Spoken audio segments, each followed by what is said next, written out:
작년 12월 31일 송년 감사 예배를 마치고 난 뒤라고 생각하는데요. 송년 감사 예배를 마치고 어느 청년이 저에게 다가와서 인사를 했어요. 그때는 아직 우리 교회 등록하기 전이었는데 자기는 경기도에 있다가 대구에 있는 대학에 왔다고 했어요. 우리 교회 오니까 분위기도 참 좋다고, 경기도에 자기가 다니던 교회에서는 느껴보지 못한 교회의 모습이라고 이야기했어요. 여러분, 보통 청년들이 저처럼 이제 60을 바라보는 아저씨에게 먼저 인사하거나 말을 걸지는 않거든요. 담임 목사잖아요. 일단은 존재 자체가 부담이에요. 눈에 띄는 것만으로도 엄청난 부담스러운 존재인데 아직 교회 등록도 안 했으니까 그냥 모른 척하고 지나가도 괜찮지 않습니까? 근데 먼저 다가와서 인사하고 자기 이야기를 하더라고요. 너무 반갑고 너무 기특했습니다. 그래서 제가요, 주일 저녁이 되면 저희 둘째에게 물어봐요. 야, 그 친구 이번에 대학 모임에 왔냐? 요즘 그 친구 잘 지내냐? 계속 그 친구의 안부를 물어보는 거죠. 우리 교회에 대해서 좋은 생각을 가지고 있잖아요. 보통은 담임 목사를 엄청 부담스러워 하는데, 그래서 내가 사실은 눈치를 좀 봐야 되는데 스스럼 없이 다가와서 인사를 해주잖아요. 그러니까 그 친구가 자꾸 관심이 가는 거죠. 그 친구가 우리 안에서 더 좋아지고 더 괜찮아졌으면 좋겠다는 그런 마음이 자꾸 드는 거죠. 여러분, 예수님에게도 그런 사람들이 있었습니다. 우리가 요한복음 8장을 읽고 있는데요, 예수님이 지금 성전에서 많은 사람에게 이야기를 하고 계세요.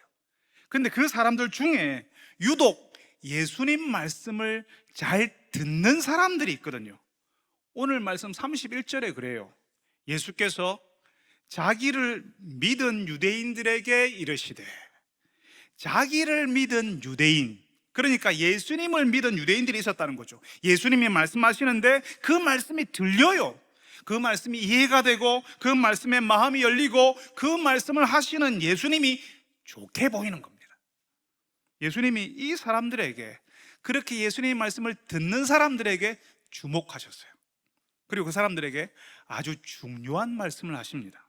32절, 너희가 내 말에 거하면 참으로 내 제자가 되고 진리를 알지니 진리가 너희를 자유롭게 하리라. 지금 예수님은 예수님의 말씀을 듣는 사람에게 이야기하고 계세요. 이 말씀이 들려서 예수님께 귀를 기울이는 사람들에게 하시는 말씀이에요. 잘 듣고 있으니까 더 잘 들으라고 더 좋은 이야기를 하나 더 해주시는 겁니다. 귀를 기울여 주니까 더 좋아지고 더 괜찮아지라고 한마디를 더 덧붙이시는데, 그게 뭐냐 하면 내 말에 거하면, 예수님 말씀에 거하면 참으로 예수님 제자가 되고 진리를 알게 되고 그 진리가 우리를 자유롭게 하는 것을 경험하게 될 거라, 이렇게 말씀하시는 겁니다. 여러분, 예수님의 말씀에 거한다는 것은요, 다른 말로 하면 거기에 머무른다는 말이에요. 거기서 시간을 보내는 거예요. 말씀이 들리지 않는데 그 말씀이 내 마음을 두드리지도 않고 그 말씀에 내 마음이 흔들리지도 않는데 그 말씀 앞에서 내가 시간을 보낼 수는 없습니다. 그 말씀이 내 마음을 두드리고 내 마음을 흔들기도 하고 내가 살아온 날을 다시 돌아보게 하니까 그 말씀 앞에서 서성이게 되고 그 말씀과 함께 시간을 보내는 거예요. 제가 말씀드렸죠. 예수님께서는 지금 말씀을 듣는 사람들에게 이야기하고 있다고요. 내 말, 예수님의 말씀에 거하라, 이렇게 말씀하십니다. 그러면 다른 세상, 다른 가치, 다른 관계를 경험하게 될 거라는 말씀을 하시는 거죠. 그러니까 여러분, 내 귀에 예수님의 말씀이 들리는 것, 내 마음을 흔드는 그 말씀이 되어 찾아오는 것이 너무나도 중요합니다. 저는 설교를 시작하기 전에 항상 똑같은 기도를 합니다. 무슨 기도를 하죠? 하나님, 우리의 길을 열어주십시오. 우리 어두운 마음을 밝혀주십시오. 그래서 하나님의 말씀이 들리게 하여 주옵소서. 늘 말씀을 전하기 전에 똑같은 기도를 반복해서 합니다. 왜냐하면 이게 너무 중요하기 때문에 그렇습니다.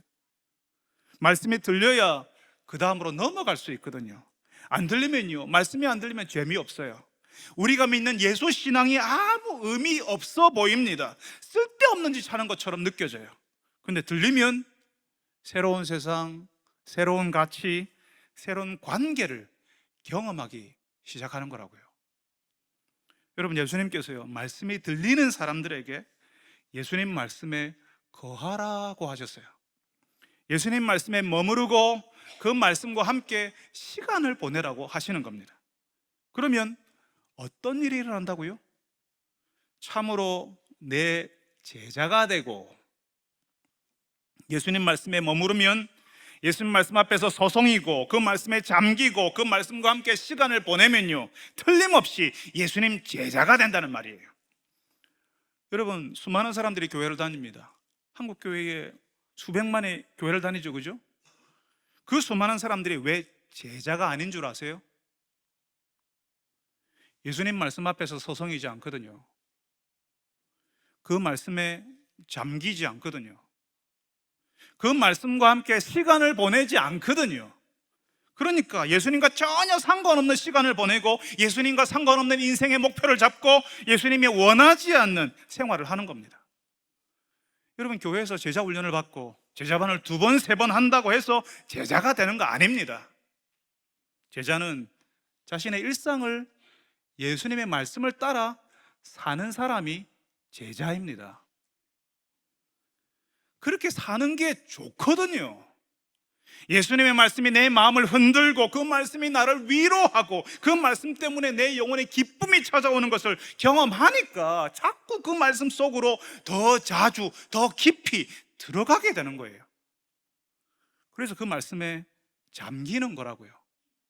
그래서 그 말씀 앞에서 서성이게 되고 그 말씀을 아는 데에 시간을 들이는 거예요. 결정적으로 여러분, 예수님의 말씀에 거하면 필연적으로 예수님의 마음을 알게 됩니다. 예수님의 사랑을 알게 되고 느끼게 되는 거죠. 그래서 나중엔 예수님과 멀어져 있는 것이, 예수님의 말씀이 혹시 안 들리는 어떤 때를 지나는 것이 너무 힘들게 되는 거죠. 말씀이 들리지 않으면 너무나도 공허하고 내 감정이 메마르고 기쁨이 사라진 것처럼 느끼게 됩니다. 예수님의 말씀에 거하지 않으면 내가 죽은 것 같은 그런 느낌이 찾아온다고요. 여러분, 제가 결혼하고 나서 아내하고 처음으로 떨어진 적이 있었어요. 미국에서 공부하던 때였는데 큰아이 이 치료를 한다고 5주 동안 아내와 큰아이가 한국에 갔습니다. 둘째는 아내 뱃속에 있을 때였어요.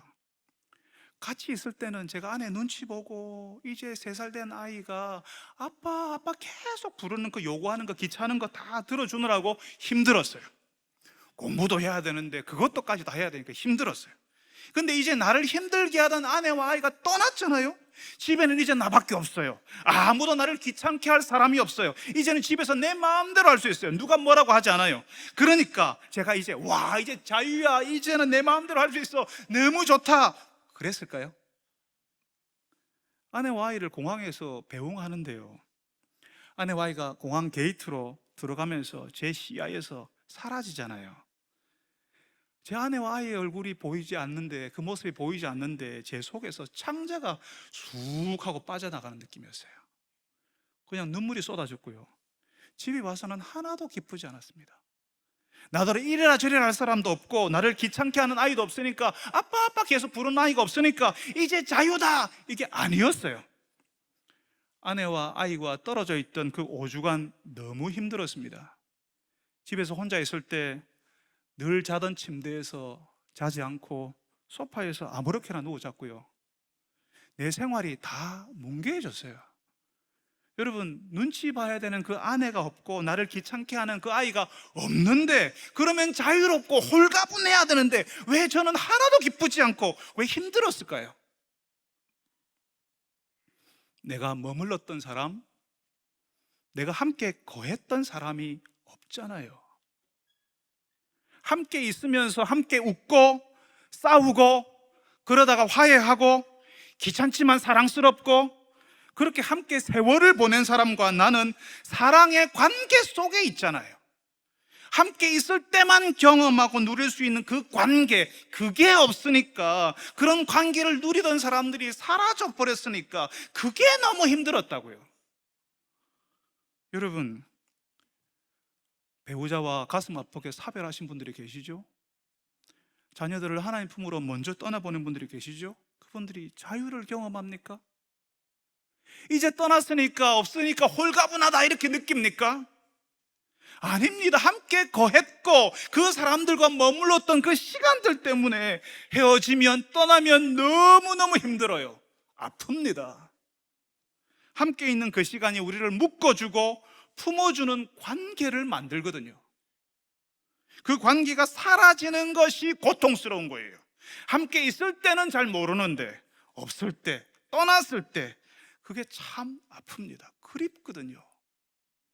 있을 때는 잘 모릅니다. 없어지면 그게 참 그리운 관계, 사랑의 관계라는 사실을 뼈저리게 느끼게 되는 거죠.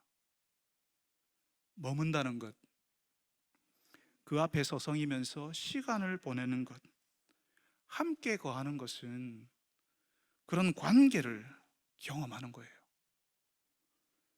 내 말에 거하면이라고 하시는 예수님의 말씀은 그 말씀 앞에 서성이고 그 말씀과 함께 시간을 보내면 그 그리운 관계, 없을 때 눈물이 쏙 빠지도록 허전하고 아쉬운 그 사랑의 관계를 알게 될 거라는 말씀이에요.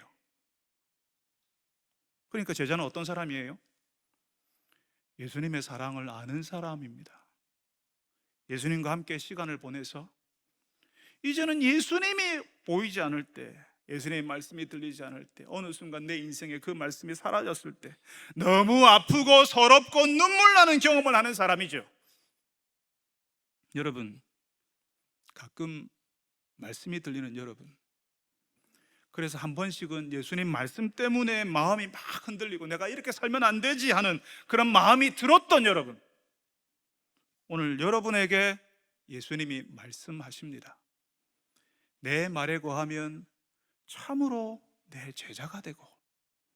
사랑하는 여러분들에게 예수님의 말씀이 들리고, 그래서 그 말씀 속에서 시간을 보내고 세월을 보내는 분들이 되시기를 바랍니다. 예수님의 말씀에 머무르는 사람에게 찾아오는 그 예수님에 향한 그리움, 감사, 사랑이 여러분에게도 찾아오게 되기를, 그 사랑의 관계를 경험하게 되는 분들이 다 되시기를 바랍니다. 여러분, 예수님 말씀에 거하면 참으로 예수님 제자가 된다, 틀림없이 예수님 제자가 된다 하십니다. 그 제자는 예수님의 마음을 아는 사람이라 했죠. 예수님과 사랑의 관계를 경험하는 사람이라 했어요. 예수님 말씀에 거하면 참으로 예수님 제자가 되고, 그 다음에 또 하나를 예수님이 말씀하시는데요, 그게 32절이에요. 진리를 알지니 그 진리가 너희를 자유롭게 하리라. 조금 더 정확하게 번역하면 진리를 알게 될 것이고 진리가 너희를 자유롭게 하리라 하신 말씀입니다. 예수님 말씀에 거하면 진리를 알게 된다, 그리고 그 진리가 우리를 자유롭게 한다, 이렇게 말씀하시는 거죠. 여러분, 이걸 너무 철학적으로 어렵게 이해할 필요는 없을 것 같아요. 저는 조금 전에 아내와 저희 아이가 저와 처음으로 떨어졌던 이야기를 드렸습니다. 그때 집에 저 혼자 있었잖아요. 제 마음대로 할 수 있는 환경 속으로 들어갔어요. 그러니까 야, 자유야, 이제 내 마음대로 할 수 있어, 그렇게 느꼈다고 했나요? 아내와 아이가 없는 일상이 에너지가 넘치는 그런 일상이었다고 이야기했습니까? 그거 아니라고 했습니다. 분명히 내 마음대로 할 수 있는 그런 환경이 되었는데 저는 자유롭다고 느끼지 못했고 힘들다고 했어요. 5주 후에 아내와 아이가 왔는데요, 그래서 저는 다시 아내의 눈치를 보는 상황, 아이가 저를 귀찮게 하는 그 일상이 찾아왔는데 그게 더 좋았어요. 분명히 속박일 수 있는데 아내와 아이와 함께 지내는 것이 내 마음대로 할 수 없는 상황인데 저는 아내와 아이가 함께 있는 것이 더 자유롭다고 느끼는 거죠. 더 이상 허전하거나 슬프지 않았습니다. 여러분, 예수님의 말씀에 거한다는 것은 예수님과 함께 지내는 것이거든요. 예수님을 의식하고 예수님과 함께 내 일상을 살아가는 거예요. 예수님의 말씀이 들리지 않는 사람들에게는 이게 속박이에요. 종교라고 표현하죠. 종교에 매이면 안 돼. 종교에 매이는 거잖아. 내 마음대로 할 수 없잖아. 이렇게 표현을 해요. 근데 예수님의 말씀에 거하는 사람들은 거기서 사랑을 느끼게 되니까, 거기서 사랑의 관계를 경험하니까 오히려 더 자유롭다고 생각하는 거죠. 제가 아내와 아이와 함께 있을 때 더 좋고 더 자유롭다고 느끼는 것처럼요, 아내와 아이가 있으니까 할 것도 많고 더 귀찮아지는데 좋은 거예요. 자유롭다고 느끼는 겁니다. 예수님께서요, 예수님 말씀에 거하면, 예수님과 함께 지내면 우리가 자유로워지는 것을 경험할 거라 이렇게 말씀하십니다. 이걸 조금 더 자세히 어떻게 설명할 수 있을까요? 여러분, 예수님과 함께 거한다, 함께 머문다는 말은 주일 예배에 잠깐 와가지고 말씀 듣고 가는 그런 정도 아니라는 것쯤은 아시겠죠? 예수님과 함께 일상을 보내는 거라고 말씀을 드렸어요. 여러분의 거처에, 여러분이 사는 곳에 예수님과 함께 사는 겁니다. 여러분이 부엌에서 식사를 준비할 때 예수님께서는 어떻게 식사 준비하기를 원하실까요? 예수님과 함께하는 식사 자리라면 여러분은 식사 준비 어떻게 하시겠습니까? 늘 비싼 재료, 최고 좋은 식재료, 좋은 반찬 그렇게 준비할 필요는 없습니다. 예수님이 원하시는 식사는 오병이어처럼 사랑을 나눌 수 있는 그런 관계 속에서 먹는 식사를 좋아하시겠죠. 그렇지만 사람을 좋게 하는 음식, 사람을 살리고 약처럼 치유하는 음식을 차리기를 원하실 겁니다. 가족의 건강보다는 빨리빨리 치우자, 대충 때우려고 치우자 하는 그런 식사가 아니라 사람을 기분 좋게 하고 포만감을 느끼게 하고 행복하게 만드는 음식, 가족을 하루 동안 배불리고 살리는 음식을 준비하기 원하실 겁니다. 사실 예수님이 야, 음식은 건강식으로 패스트푸드는 안 돼, 그리고 약처럼 사람을 살리는 음식을 준비해야지, 그렇게 말씀하신 적 없습니다. 성경 어디를 봐도 그런 구절 없어요. 그렇지만 예수님의 말씀을 듣고 그 말씀 속에 머물다 보면 그 말씀 속에 담긴 예수님의 마음을 알 수 있는 겁니다. 예수님이 원하시는 방향, 예수님이 바라시는 가치, 사람을 귀히 여기고 사랑하시는 예수님의 의도를 알아챌 수 있다고요. 그래서 부엌에서 식사를 준비할 때도 예수님의 말씀을 따라 예수님과 함께 준비할 수 있는 거죠. 예수님의 의도, 예수님의 마음을 의식하면서 하는 그 식사 준비가 각종 질병에서 우리를 자유롭게 해주는 겁니다. 가족을 사랑하는 마음으로 준비된 그 식단, 그 음식, 포만감을 주는 그 식사가 스트레스로 힘들었던 그 하루에서 우리를 회복해 하고 자유롭게 해주는 거라고요. 여러분, 이건 거실에서도 똑같이 적용할 수 있습니다. 예수님의 말씀에 거한다는 말, 예수님과 함께 머문다는 말이요, 우리 집에 예수님과 함께 사는 거라고 말씀드렸잖아요. 부엌에서처럼 거실에서도 예수님 말씀을 생각해 볼 수 있습니다. 거실에서 TV를 보면서, 뉴스를 보고 드라마를 보면서 예수님 말씀을 묵상할 수 있어요. 러시아와 우크라이나가 전쟁을 하는데 너무 혼란스럽지 않습니까? 우리가 미국의 동맹이기 때문에요, 미국의 시각으로 이 전쟁을 바라보고 있어요. 예수님께서는 어떻게 생각하실까요? 우리 사회에서는 대통령 탄핵 때문에 혼란스럽습니다. 예수님께서는 예수 믿는 우리가 어떻게 하기를 원하실까요? 물론 쉽지 않습니다. 그렇지만 예수님께서는 예수 믿는 우리가 수많은 선동에 휩쓸리는 것을 원하지 않으실 겁니다. 예수님 말씀에 오래 머물면, 예수님의 마음을 깊이 알게 되면 우리가 이 땅의 지도자를 너무 의지하지 말아야 한다는 사실을 알게 될 거예요. 하나님의 나라를 소망하며 살아야 한다는 사실을 알 수 있습니다. 또 사람을 존중하고 귀히 여겨야 한다는 것이 예수님 말씀에 곳곳에 담겨 있습니다. 지금 우리와 정치적인 견해가 달라서 속상한 때가 많지요. 나와 견해가 다른 그 사람을 우리는 우리가 들어가게 될 하나님의 나라에서 만나게 될 거라는 사실을 기억해야 됩니다. 나하고는 진짜 안 맞는 그 사람도 하나님이 사랑하시는 자녀입니다. 하나님이 사람이라는 사실을 우리가 인정해야 됩니다. 내 편이 아니면 다 적이고 나하고 뜻을 같이 하지 않으면 다 나쁘고 다 마귀라고 생각해서는 안 되는 겁니다. 러시아 우크라이나 전쟁도요, 어느 한쪽이 일방적으로 잘못한 것일 수 없습니다. 전쟁이 난 지 한 3년 됐지만 그 전쟁의 배경에는 80년, 90년 된 묵은 감정, 묵은 역사가 있습니다. 세계 제2차 대전 때부터 쌓인 사람의 죄, 원한, 미움, 학살 이런 과거가 거기에 숨겨져 있다고요. 그러니까 우리가 잠시 뉴스를 보고 누가 틀렸냐 누가 맞니 함부로 판단할 수가 없다고요. 오래 묵어있던 그 원한의 관계가 지금 21세기에 80년, 90년이 지나서 지금 터진 거라고요. 그런 아픈 현실, 혼란스러운 상황을 거실에서 TV를 보면서 우리는 예수님과 함께 거하고 예수님과 함께 머물러요. 이 시대의 아픈 뉴스에 예수님도 같이 아파하십니다. 왜냐하면 예수님도 포악한 헤롯 왕 시대를 사셨거든요. 전쟁과 좌우로 의견이, 정치적 의견이 갈린 그 혼란 속에서 예수님이 십자가에 달리셨거든요. 그래서 너무 잘 아세요. 예수님 십자가에 죽이자고 할 때 사람들이 뭘 했는지 아십니까? 예수 때문에 로마 제국이 우리나라를 쳐들어오면 어떡해? 그러니까 예수를 십자가형으로 죽여야 돼. 예수님은 우리 죄를 위해서 죽으셨지만 사람들이 예수님을 죽이려고 할 때는 나라를 위해서 한다고 했고, 동포를 보호하기 위해서 해야 한다고 했고, 전쟁을 막기 위해서 그런다고 이야기했어요. 여러분, 예수님께서요, 우리 시대 우리에게 일어나는 혼란에 대해서 잘 알고 계십니다. 예수님 혼란스럽습니다. 뭐가 맞는 겁니까? 하고 속상해서 기도할 때에 예수님께서 그래 내가 다 안다 이렇게 말씀하실 겁니다. 그렇지만 이 모든 것들은 예수님이 다시 오셔야 밝혀지고 정리가 될 거예요. 그때까지 우리는 부분적으로 알고 부분적으로 판단할 수밖에 없습니다.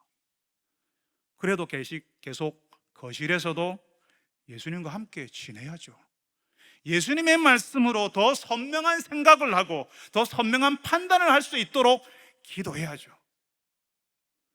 여러분, 저는 방금 우리가 예수님 말씀에 거하는 것이 우리가 있는 곳에 예수님과 함께 지내는 거다 이렇게 말씀드렸어요. 주일에 교회에서만 예수 말씀 듣는 것이 아니라 우리가 있는 곳에서 예수님과 함께 지내고 예수님 말씀 듣는 거라 이렇게 이야기했습니다. 그런데 오랫동안 교회도 다녔고 오랫동안 예수님 말씀 듣는 것처럼 보이는데 예수님의 마음을 아는 데까지 이르지 못하는 사람들이 많습니다. 예수 믿는다는데 전혀 믿는 사람처럼 살지 않는 사람들이 있어요. 그러면 교회 바깥에서는 조금 조심스럽게 살아주면 참 좋겠는데 다른 데 가서 그러거든요. 나 목사야, 나 장로요, 우리 집에 장로 2대 3대요, 집사요, 권사요 그러거든요. 그러니까 교회 안 다니는 사람들은요, 그 사람들 보면서 교회 안 오려고 하고요, 교회 다니는 사람들은 나도 교회 다닙니다라는 말을 부끄러워서 못하게 돼요. 이게 왜 그런가 하면 예수님의 말씀의 빛이 내 은밀한 저 마음의 방에까지 비추어지지 않아서 그렇습니다. 저는 종종 사람들에게는 그 사람만의 다락방이 있다라고 이야기합니다. 여러분 가정에 갑자기 손님이 오시면, 갑자기 왔어요, 갑자기 띵동 누르고 갑자기 들이닥쳤어요. 그럼 여러분 보통 어떻게 하십니까? 거실에 빨래 널려 있고 식탁 위에 여러 가지 음식 남은 거 있고 또 온갖 양말 떨어진 게 있고 온갖 지저분한 게 있으면 여러분 어떻게 하십니까? 빨리면 지저분한 거 어느 한 방에 다 밀어놓고 그 문 닫아버리지 않습니까? 심지어는 잠궈버려요. 누가 그 문을 열려고 하면 깜짝 놀라면서 못 열게 하죠. 그 방에 온갖 지저분한 것들이 다 널려 있으니까, 다 숨겨져 있으니까. 예전에는 보통 다락방에다가 안 쓰는 거, 오래된 것들을 다 쑤셔놓고 밀어 넣어 놓았어요. 그런 방에다가 다 밀어 놓고 잠궈 버렸으니까 사람들은 모르죠. 야, 집이 참 깨끗하네, 잘해놓고 사네, 그렇게 이야기하는 겁니다. 다락방이든 작은 방이든 냄새나는 빨래며 온갖 잡동사니들을 다 몰아 넣어 버렸다는 사실을, 그래서 눈에만 안 보이겠다는 사실을 모르는 거죠.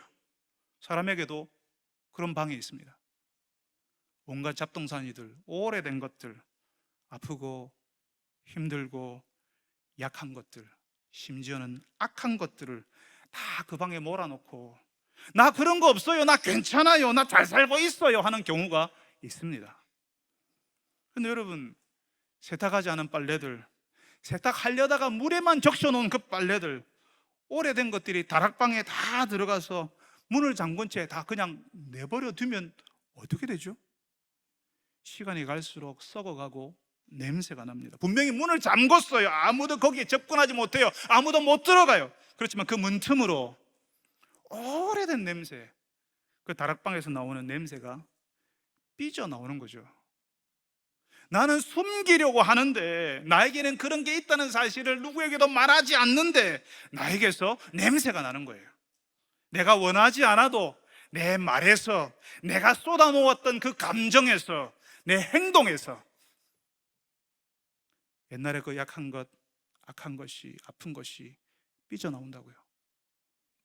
나에게 정리되지 않았던 과거가, 안 좋았던 일이, 아프고 힘들었던 그 일이, 나는 숨기고 살았고 아무에게도 말하지 않았지만, 나 괜찮은 척하고 살았지만 다락방에 다 밀어놓고 문을 잠궜으니까 아무도 모를 거라고 생각하지만, 문틈으로 내가 하는 말에서, 내가 쏟아놓은 그 감정 속에서, 내 행동 속에서 연기처럼 스물스물 빠져나온다고요.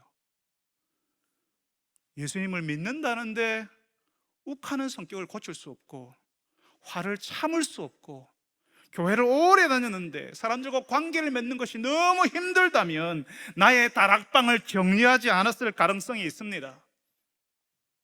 처음에 누구에게나 좋은 사람처럼 인정받았지만 늘 그 끝이 안 좋아지는 일을 경험했다면 나의 다락방에 아직도 널브러진 잡동사니와 더러운 빨래들이 해결되지 않은 채 썩어가고 있다는 사실을 알아야 됩니다. 예수님 말씀에 거하는 것이 예수님과 내가 함께 사는 것이라고 말씀드렸잖아요. 그렇다면 나의 다락방도 예수님께 열어드려야 되죠. 거기에 다 밀어넣은 잡동사니들, 썩어가는 것들, 예수님과 함께 버리거나 말리거나 청소하고 정리해야죠. 누구에게도 열어주지 않았던 그 은밀한 방을 예수님께는 열어서 청소하고 말리고 정리하는 일을 해야죠. 시간이 걸리겠지만. 그래야 과거로부터, 나의 약함으로부터, 심지어는 나의 악함으로부터 자유로워질 수 있습니다. 그렇지 않으면 마치 나는 그런 사람 아닌 것처럼, 나에게는 그런 일 없는 것처럼, 내가 그런지 않은 것처럼 숨기고 잠그고 피하고 자신을 숨기기 위해서 계속 거짓을 말하면서 살아야 돼요. 여러분, 예수님 말씀 안에 거하면 우리가 자유로울 수 있답니다. 예수님과 함께 지내는 거죠. 분명히 함께 지내는 것은 불편하고 힘든 일인데, 그런데 좋아요. 예수님과 함께 있을 때 그렇게 될 수 있습니다. 사랑하는 여러분들이, 여러분이 사는 거기에 예수님 모시고 예수님과 함께 사시기를 바랍니다. 예수님의 말씀 안에 머물고 거기서 시간을 보내고, 그래서 이 여러분이 과거로부터, 약함으로부터 자유로워지는 것을 경험하는 분들이 되시기를 바랍니다. 지금까지 저는 예수님의 말씀을 듣는 사람, 그래서 그 말씀 안에 거하기로 하는 사람에게 어떤 일이 일어나는지에 대해서 말씀드렸어요. 그러면 예수님의 말씀을 안 듣는 사람, 그래서 그 말씀에 거하기를 싫어하는 사람에게는 어떤 일이 일어날까요? 여러분, 부익부 빈익빈이라는 말 아시죠? 부자는 더 부자가 되고 가난한 사람은 더 가난해진다는 말이에요. 이건 예수님의 말씀에서도 일어나는 일이고 하나님 나라에서 일어나는 일이에요. 아는 사람은 더 많이 알게 되고 안 들으려고 하는 사람은 더 모르게 되는 그런 일이 예수님의 말씀에서, 하나님의 나라에서 일어나는 일입니다. 들리지 않으니까, 하나님 말씀이 안 들리잖아요. 그러니까 몰라요. 모르니까 재미가 없어요. 모르는데 재미있을 리 없잖아요. 말씀이 들려야 예수님을 알고 하나님을 아는 감동에 있는데, 하나님이 이런 분이시구나 라고 알게 되는데, 내 형편을 아시는 분이라고 하나님 앞에, 하나님께 기대게 되는데 안 들리니까, 듣지 않으니까, 아예 안 들으려고 하니까 하나님을 알 수 없죠. 예수님께서 오늘 말씀 43절에 그러셨어요. 말씀을 안 들으려고 하는 사람들은 예수님 말씀 깨달을 수 없다고요. 결정적으로 말씀을 안 듣는 사람, 안 들으려고 하는 사람은 하나님께 속하지 않았다, 이렇게 말씀하십니다. 여러분, 놀라운 것은 오늘 말씀에 예수님 말씀 안 듣는 사람들이요, 별로 다급하거나 아쉬워하지 않아요. 이 사람들 자신감이 대단했거든요. 말하자면 자존감이 굉장히 높았어요. 나 아쉬운 것 없어. 나 아브라함의 자손이야. 나도 하나님을 믿는다고 나름 잘 살고 있다고 그렇게 이야기했어요. 그러니까 예수님 말씀이 궁금하지도 않고 아쉽지도 않았어요. 내 생활에 나름 만족하고 있고 사람들에게 인정받고 있고 내 할 일 열심히 하며 사는데 그러면 됐지, 뭐가 더 필요해? 그렇게 이야기하는 거죠. 맞습니다. 교회를 안 다니고 예수 안 믿어도 예수 믿는 사람보다 더 윤리적으로 사는 사람들이 있어요. 교회 다니는 우리가 배워야 할 분들이 계십니다. 그렇지만 여러분, 예수님이 말씀하시는 것이요, 우리는 근원적으로 죄의 종이고 마귀의 그늘 아래 있다라고 말씀하십니다. 이걸 사람들은 잘 몰라요. 내가 나기 전부터 그랬거든. 내가 아는 수많은 사람들이 다 그렇게 살고 있거든. 그러니까 내가 이상한지를 모르는 거죠. 여러분, 우리가 한때 일본의 식민지였어요. 36년 동안 일제 종살이를 했습니다. 그때도 사는 데는 별 문제 없었어요. 돈을 모을 수도 있었고 집을 사고 팔 수도 있었고 사업도 할 수 있었고 결혼하고 아이를 낳고 하는데 아무 문제 없었어요. 그렇지만 일본의 식민지니까 남의 전쟁에 우리 청년들이 끌려가야 됐고요, 남의 나라에 노동자로 가서 서러움을 당했고요, 올림픽 마라톤에서 우승했어도 일장기 달아야 됐어요. 일본의 식민지로 살아도 돈만 벌 수 있으면 되고 다른 사람보다 낮게 살 수 있으면 계속 일본의 지배하에 있어야 되는 겁니까? 먹고 사는데 문제 없으면 일본의 식민지로 살아도 괜찮은 겁니까? 우리에게는 해방이 필요하고 그 식민지 종살이에서 벗어나는 게 필요하지 않습니까? 그것처럼 죄의 지배에서 마귀의 그늘 아래서 벗어날 수 있는 길이 예수님이라는 거죠. 먹고 살 수는 있어요. 그렇지만 그 죄의 구조, 우리를 지배하고 있는 그 구조에서 벗어나야 한다는 거죠. 죄를 지으면 죽는데 죄를 지는 자마다 죽음이 찾아온다고 하니까 모두가 죄를 지었으니 모두가 죽을 수밖에 없는데 예수님께서 우리 대신 죽으셔서 우리가 죄 때문에 죽는 죽음을 죽지 않도록 하셨습니다. 우리가 하나님의 집에서 영원히 살게 하셨어요. 죄의 백성이 아니라 하나님의 나라의 백성으로 살게 하셨습니다. 이제 예수님 말씀에 거하면, 예수님과 함께 지내면 마귀의 그늘에서도 벗어날 수 있는 거죠. 그런데 여러분, 오늘 우리가 읽었던 말씀에 나오는 사람들이 예수님 말씀 들었을까요? 안 들었을까요? 안 들었어요. 자신감이 차 있다니까요. 자기들은 괜찮다고 생각했어요. 예수 말씀 필요 없다고 생각했어요. 여러분, 예수님께서 이런 사람들의 특징을 아버지를 닮은 사람으로 비유했어요. 아비를 닮은 사람. 38절에 제가 한번 읽을게요. 너희는 너희 아비에게서 들은 것을 행하느니라. 41절에도 너희는 너희 아비가 행한 일들을 하는도다. 44절에도 너희는 너희 아비 마귀에게서 났으니, 그 아비가 하는 대로 자식인 너희들이 똑같이 한다는 거죠. 여러분, 부끄러운 이야기인데요, 지금은 그렇지 않으시지만 제가 어릴 때 저희 아버지는 가정을 참 힘들게 하는 분이셨습니다. 어린 저에게는 아버지는 너무너무 두렵고 무서운 분이었어요.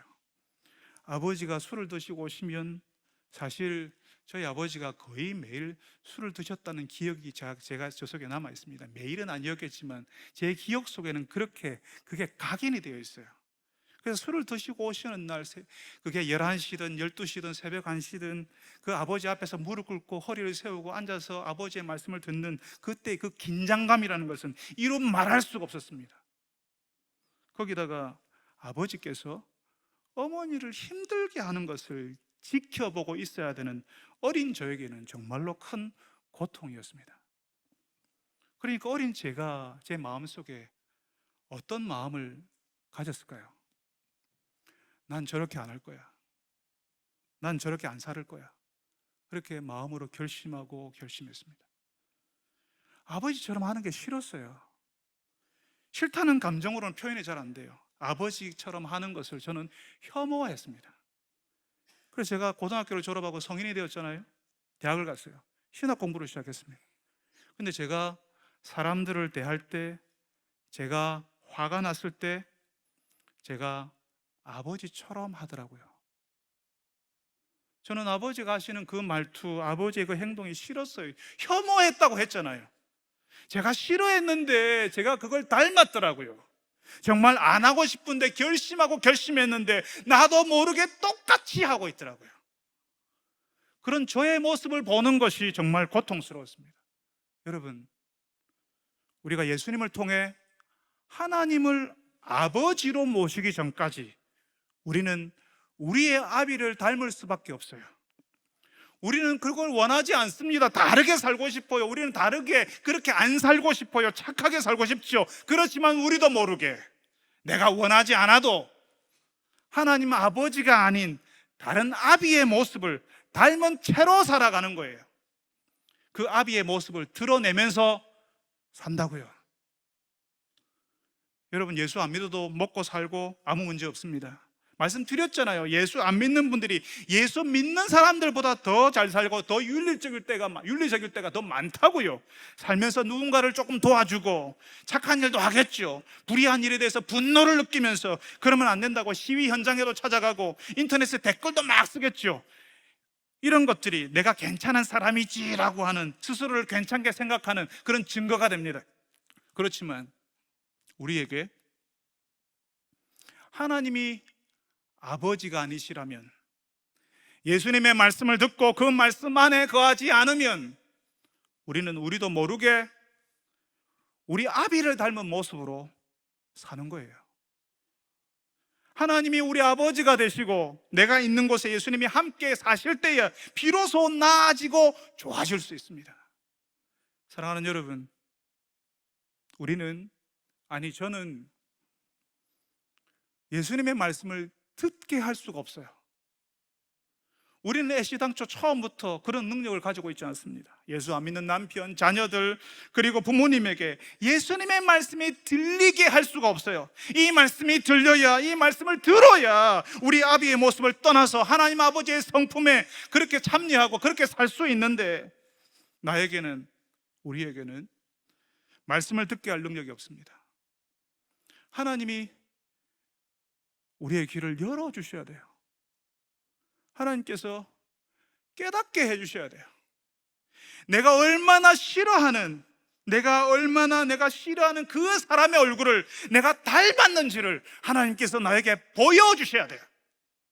여러분, 기도합시다. 하나님, 내 남편에게, 아내에게, 내 자녀들에게, 부모님에게 예수님의 말씀이 들리게 해주십시오. 예수님의 말씀 앞에 서성이고 그 말씀과 함께 시간을 보내게 해주십시오. 그래서 우리 아비를 닮은 것이 아니라, 마귀 아비를 닮은 것이 아니라 하나님 아버지를 닮은 사람이 되게 해주십시오 라고 기도하는 여러분들이 다 되시기를 바랍니다. 주님, 우리에게는 이 말씀을, 예수님의 그 말씀을 듣게 할 능력이 없습니다. 주께서 귀를 열어주시고 마음을 열어주셔서 주의 말씀이 들리게 하시고 그 말씀에 한번 그 말씀 앞에서 서성이며 그 말씀을 가지고 시간을 보내보겠다는 그런 마음 가질 수 있게 하여 주옵소서. 그래서 이 땅에 수많은 사람들이 그렇게 사는 것처럼 우리의 아비의 얼굴을 닮은 사람들이 아니라 하나님 아버지의 얼굴을 닮은 사람으로 살게 하여 주옵소서. 예수님의 이름으로 기도합니다.